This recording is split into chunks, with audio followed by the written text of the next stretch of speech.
মুরগির ঠান্ডা রোগের লক্ষণ ও চিকিৎসা। আসসালামু আলাইকুম, আশা করি সবাই অনেক ভালো আছেন ও সুস্থ আছেন। আজকে আপনাদেরকে জানাবো মুরগির ঠান্ডা রোগের লক্ষণ ও চিকিৎসা। ঠান্ডা রোগের লক্ষণ: নাকে পানি পড়া, মুখ দিয়ে লালা পড়া, হা করে শ্বাস নেওয়া, গলায় খা খা শব্দ করা, জোরে জোরে শ্বাস নেওয়া, মলদ্বারে পায়খানা লেগে থাকা, গুড় পায়খানা করা, মাথা ঝাঁকি দেওয়া ও মাঝে মাঝে ঝিম ধরে বসে থাকা। এই সকল বিষয় দেখলে আপনি মনে করবেন আপনার মুরগিকে ঠান্ডা রোগে আক্রমণ করেছে।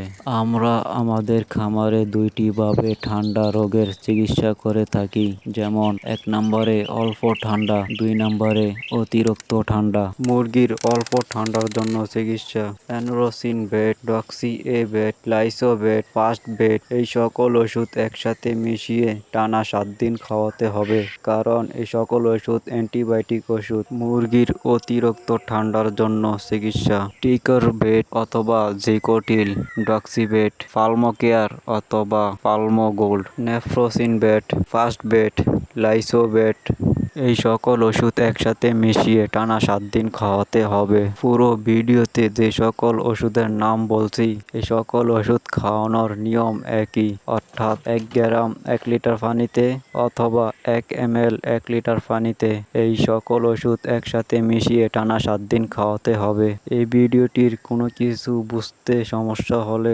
অবশ্যই কমেন্ট করবেন, কমেন্টে রিপ্লাই করা হবে ইনশাল্লাহ। নিত্য নতুন ভিডিও পেতে হলে অবশ্যই চ্যানেলটা সাবস্ক্রাইব করে রাখুন। আমাদের ভিডিও দেখে আপনাদের যদি উপকার হয় অবশ্যই ভিডিওতে লাইক ও শেয়ার করে দিবেন, যাতে আপনার উসিলায় আরেকজন খামারি ভাই ও বোনেদের উপকার হয়। সবাই ভালো থাকবেন, খোদা হাফেজ।